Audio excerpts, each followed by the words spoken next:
Hello guys, and welcome back to my channel. This time we're going to be rocking it partial style because oh boy is it ever hot out. And as much as I'd love to be doing this in full suit, it just would not be able to. So here we are. Last time I covered buyer bewares and promised to cover seller bewares next time. So let's get into it.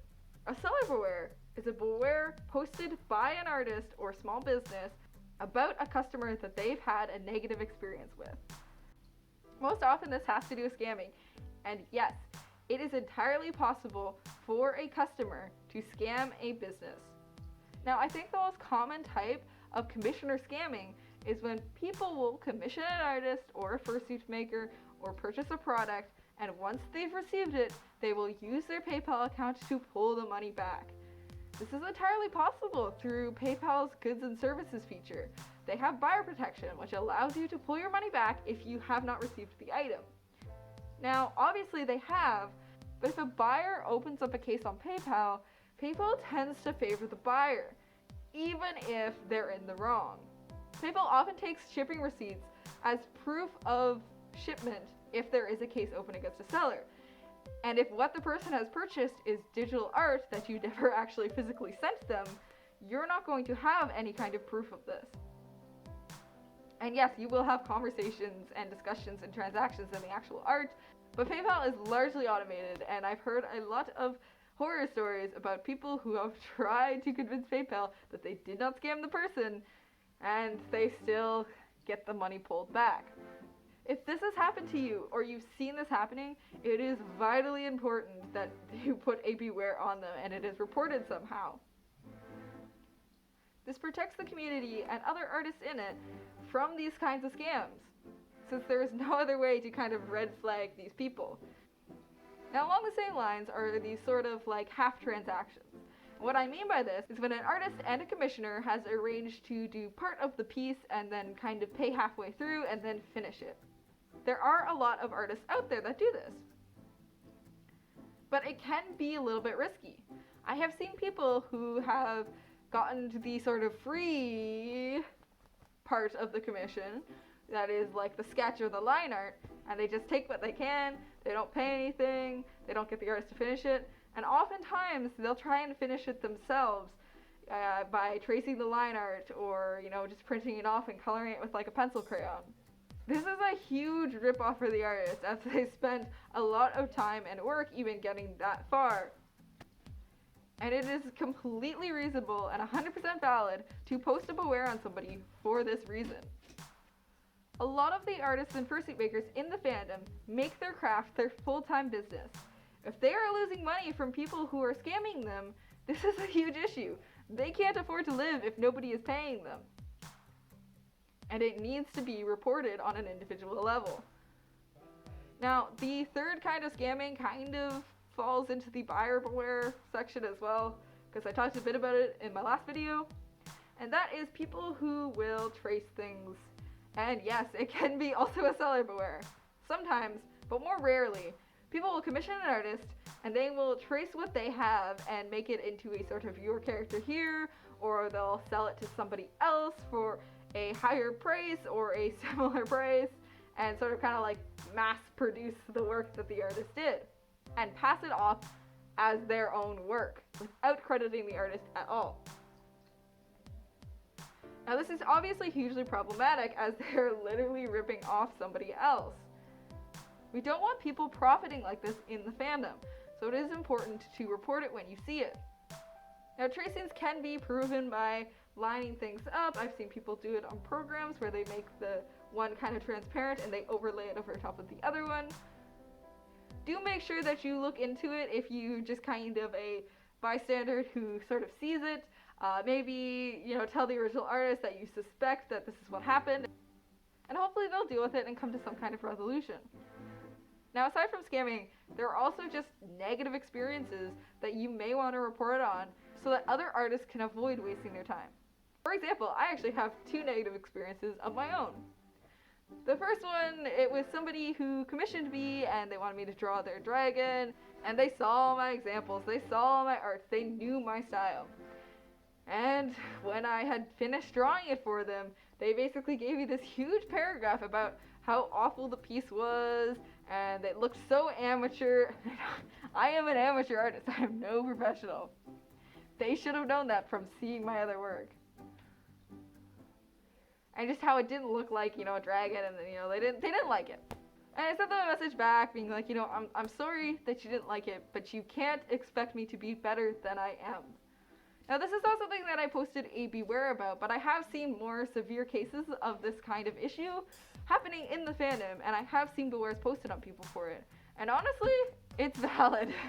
The second experience I had was with somebody who was a little bit of an acquaintance of mine, and they commissioned me for a piece, and they told me what they wanted, and they gave me their ref, and I started working on the commission, and I sent them a sketch, and I said, what do you think? And they were like, that's great.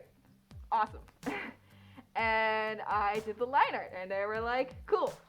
And I did the coloring, and they were like, still great. It wasn't until I was doing the shading and the final touches that they were like, you know what? I don't really like it. And then they asked me for a refund. They said that it wasn't what they expected, and they felt lied to, despite me having plenty of examples of how my work looks. And they asked me for a refund, and I said, I don't really feel like that's fair to me. I've done all this work. I put in a lot of time in this piece, and I'm really sorry that you are unhappy with it, but I cannot just get back my time. And I politely pointed out that I had sent them whips, which they approved. Now, since this was kind of like an acquaintance, somebody I knew, I was like, I didn't want to make things awkward. I still wanted them to be happy. I didn't want them to feel bad about the situation. So I said, let me know what exactly you're unhappy about, and I will do my best to fix it. Big mistake. They sent me a list, a long list of things, of errors that could have been fixed at any of the whip stages I had sent them. And they said things like they thought the arm was too thin, which could have been fixed in the line art phase. And they even told me they wanted a different color for some of the background elements, which could have been fixed before I colored it. But being the person I am, I decided to try and do as many of the little fixes as I could. And then my computer broke, and I lost all my files and all my work. And so I approached the person again because I had committed to making things better. And I said, look, I'm really sorry, my computer broke. Can I draw you a traditional art piece instead? And they were actually really happy about that. So of course I felt good about the situation. I was like, okay, we're both gonna walk away happy from this. And they told me what they wanted. It was completely different from the first one, but that was okay, I didn't mind. And I sent them a sketch, and again, they were like, great.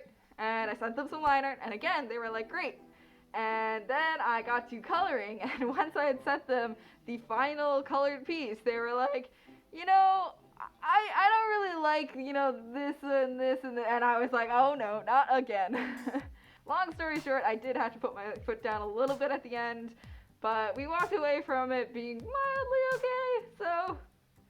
But there are people out there who will try to get the most that they can out of an artist. They will get multiple poses as sort of tests, and they'll get multiple little line arcs, and they'll be saving the files along the way. You're spending time on doing something for them rather than getting another commission, and you're working a lot harder than you would on your average commission. Now, I didn't put a beware out on this person for that experience because, again, I kind of knew them and I didn't want things to be awkward. But I did tell a few of my local artist friends just so that they could be aware. And one of them actually told me about a really similar experience that she had had, not with the same person, with a different person entirely. But same kind of story where it was like, it's okay, actually I don't really like it. So unfortunately, this does happen more than you might think. Now, it is okay to tell an artist that you do not like something in an art piece. It is absolutely fine, and most artists won't mind fixing it for you. But please tell them in the stage in which it can be fixed. If you don't like the pose, tell them in the sketch phase. Tell them when you initially notice that you don't really like the pose. If you don't like the way a limb looks or the way they've kind of done lines on the fingers or claws or something, tell them in the line art phase. It is much easier to fix things as they come rather than trying to do a final fix-up. Because the further down in the steps you go, the more someone has to do to fix something. Say, for example, you didn't like the way that the arm was posed. And you tell them after it's been color and shaded, well, they're going to have to erase the shading, they're going to have to erase the coloring, they're going to have to erase the line art, and they're going to have to edit the sketch, and then they're going to have to redo the line art, redo the coloring, and redo the shading. That is a lot of work when they could have just initially fixed the sketch pose. Now, as I said with the buyer bewares, seller bewares are not calls or cause to take action. They are not saying go harass this person, and they're not even saying you can't do business with them. It is up to you to take that information and interpret it as you like. If you still want to do business with a person after a seller beware has been posted about them, that is your decision. It's a risky decision. You are taking a risk, but it is your decision. Definitely do not harass people if they have bewares posted on them. I cannot stress that enough. Well, I think that pretty much covers everything about our little seller bewares talk. I hope you enjoyed it, and I hope that this information was helpful. I'm not sure what I'm going to be talking about next time, but if you like this video, stay tuned for more tales from the fandom.